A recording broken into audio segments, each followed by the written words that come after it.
boom, someone who's like one of the best drivers in the league positionally, and also happens to be like a very good finisher, finishing around like 68% around the rim is right there. He's right around there. And I when think you're this put series is so scary, man. yeah, Like, when you and then when you put JJ when you put Triple J out there, not only do you clearly have a rebounding issue, like that exists. He's also like very foul happy, and he's not like I don't he's like his I I'm not sure if he's like I'm not sure if he's like the best person in the primary rim protector role. Like you want him weak side. You want him operating in ways that he is. You don't want him as like your anchor. You don't want him as like your Yep. primary pick and roll Yep. defender. And that's bro. This nigga's Adams hasn't been playable in a playoff series for a very long time. I think like the last three playoff runs he's been in, he's been like a negative 11 on off, and it's like I Wow. I know know like that. I know that that's kind of like small sample size. It's been one series each time. But I when think it's eye test backs that out. yeah, Yeah. like it's very clear that this nigga gets played off the court every time he's in a situation where the opposing team is like able to pause, stretch him out. So and this is the team to do it. And I just I'm not saying that I think that the Grizzlies lose this matchup, but niggas pretending like this was like a fucking a gentleman sweep or something is just very obnoxious from people who frankly like the Grizzlies because of non-basketball reasons. I'm not gonna lie. So you made a great point with the putting the ball. Like Cat is one of the elements of Cat's game is not just like obviously he can shoot, he can pick and pop. He's a good like post player. Like he has some skill, some hook ability, and he can get to the line. He's very good at like those things, but he can put the ball on the floor at 7 feet and get past bigs. And that was a great point because that to me, I mentioned this after the Clipper game. I said, Cat, the way the Clippers guarded him, he has to find ways to counter the coverage. And what the Clippers did, they cut off. They were crowding him. First of all, they were crowding him. They're throwing bodies at him. Even the Grizzlies did this tonight. But in the moments that Cat wasn't crowded, he settled for jumpers against the Clippers, and they were out of rhythm jumpers. He was rushing it. Tonight, he was more patient and strategic as to how he would attack. And when he saw Steven Adams on him and a lane to the basket, he was able to put the ball on the floor, get by his man, and he had like 3 or 4 just like straight line drives to the rim, easy dunks. Um, that's an underrated part of his game, and that's why like Jaren Jackson, like you said, you don't want him to be your Anthony Davis. You want him to be more of like a LeBron, like a roamer. You want him roaming. You want him, That's kind what of his like strength is as a player. yeah, it's exactly that's his strength. Because if he is your anchor, right, that takes away from those. Like he's essentially making up for so much, in terms of length and recovery and covering in space. All those things that matter to a high level defensive team, that is what he adds. That's the value he adds. And it's not that he can't be an anchor. It's that it takes away from his strengths to cover up for others' flaws and for recovery purposes. But with Cat, right, that's a great point because I honestly didn't think Cat would have as good a game as he did. I didn't think he would have like 12 points. I thought he'd have like, 18, 20 maybe, and he might struggle. But I love how he attacked. And also when he saw like doubles and traps, he just got rid of the ball right away, kept it moving, and figured out, okay, get rid of the ball, set a screen, relocate, all those little things. He was finding holes in the defense that he wasn't able to see against the Clippers.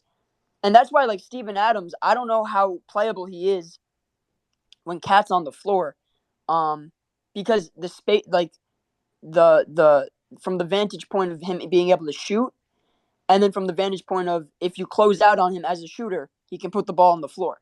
He's not like I mean, Valanciunas is not a. He's not like Valanciunas. Valanciunas is a bad example, but Valanciunas, like he can shoot the three like pretty well, like 36%. He's decent. But like if you run him off the line, he's not really putting the ball on the floor and beating you off the dribble. So he kind of like does it like a dribble handoff. I just But looked it up. yeah, Cat averages 9.9 drives per game. Um, yep. Kind of obscene. yeah, that is kind of obscene. Kevin Durant averages 10.9. Joel Embiid averages around 7. Like there's like when You really brought up like Mr. No Rim Pressure, Kevin Durant no, for I this. know, but I'm Crazy. just saying that like when like positionally, if Kevin Durant was the 5, right, he would be pressuring the rim a lot, like relative to position, like and then Well, pressuring them on yeah, drives, yeah. and when you're Karl Anthony Towns, who also happens to be again probably the greatest 3-point shooting big ever, like it's adding an offensive. I don't think it's a probably. I feel like he It's is. adding a crazy offensive dimension. And then obviously Ant did what he did. But I also like how I also think that like I like how the playoffs allows people to like up their motor because Cat, like, I'm not saying he was great on defense today, but his defense looked way better than it has in spurts in the regular season. Yep.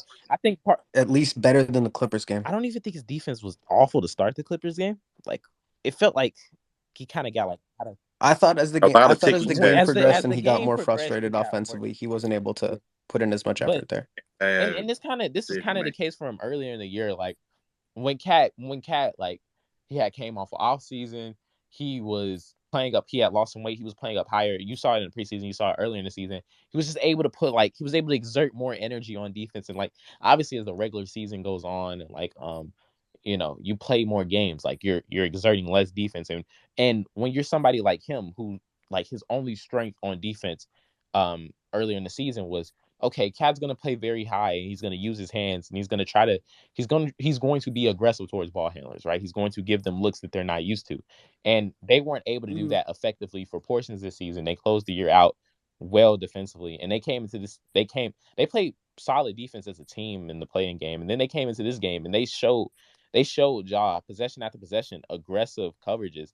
And Yep. Ja's shown you, yo, you try to ice me, I'm slicing through it. You drop, I'm using that space you're giving me as almost like a launch pad. Like that's not effective against me. But what he hasn't shown is, okay, you blitz me possession after possession after possession.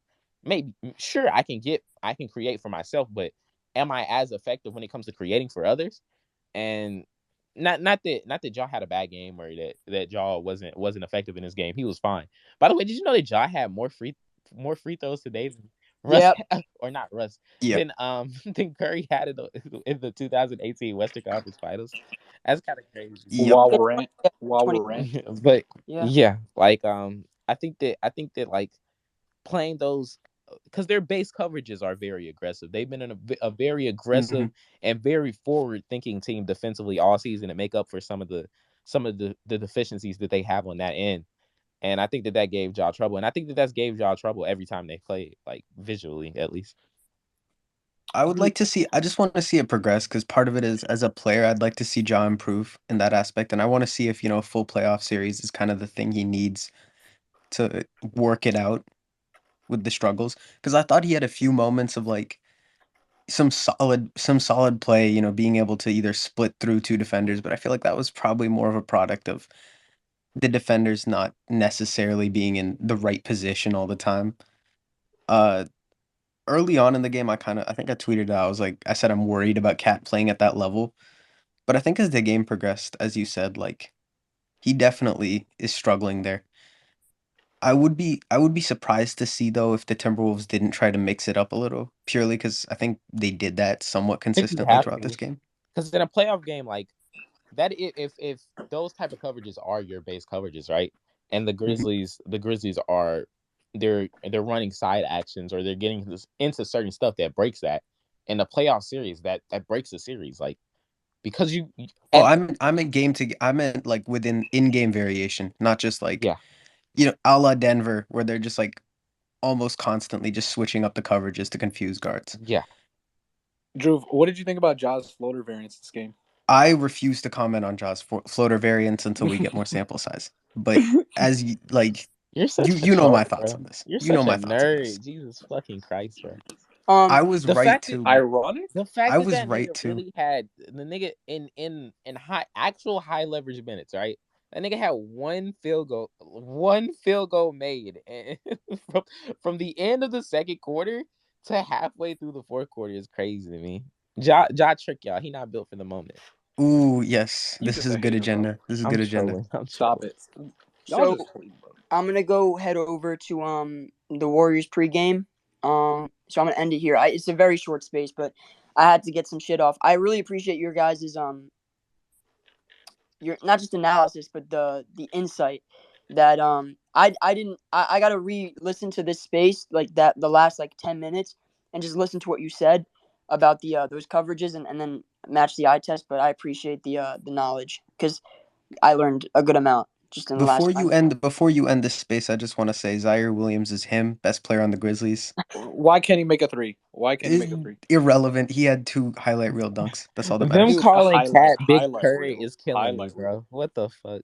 Someone has to be said good. Cat is her. That's what they said. Somebody said Cat is a gay Giannis. Yeah, I saw that. Gay Giannis is nasty. Hey, yo, All that right. nigga. Yeah, go ahead. At the end of the day, he got Jordan Poole though, so that nigga winning. You know what I'm saying? Bro, they said he was a zesty Dirk. That's some nasty shit. Oh my god. All right, I'm gonna go head over to Urkel Spaces, the Warriors Nuggets pregame, and I appreciate you guys, appreciate the listeners, and that's where I'm about to head out. Yes, And sir. Dubs up. all right, peace.